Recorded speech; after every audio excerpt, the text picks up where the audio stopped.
আমরা মাদ্রাসা আসছি কেন? ইলম অর্জন করার জন্য। ইলম দুই প্রকার, একটা হচ্ছে দুনিয়াবি ইলম আর একটা হচ্ছে আখিরাতের ইলম।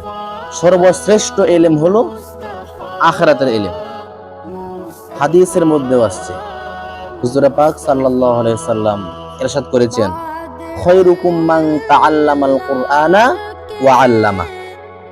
তোমাদের মধ্যে সর্বোত্তম সর্বশ্রেষ্ঠ ওই ব্যক্তি যিনি নিজে কোরআন শিখে এবং মানুষকে শেখায়। এখানে হাদিসের কথা বলা হয় না, এখানে কে বলা হয়েছে? খায়রুকুম মান তাআল্লামাল কুরআনা। এখানে কি তাআল্লামাল হাদিস বলা হয় না, কোরআন বলা হয়েছে। মহাগ্রন্থ আল কোরআন এটা কি সাধারণ কোন কিতাব?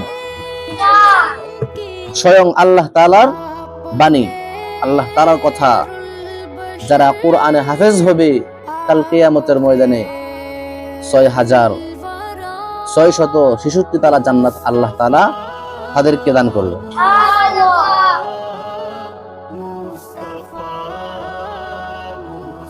আরেকটি হাদিসের মধ্যে আসছে,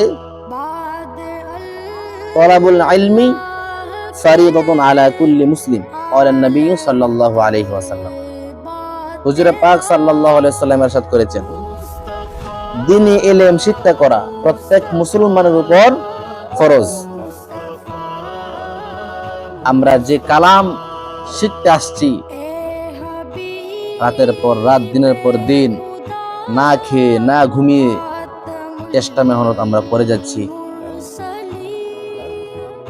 এক একটা হরফ যখন আমরা উচ্চারণ করি, আলিফ বলি, তখন আমাদের আমলনামায় লিখে লেখেন।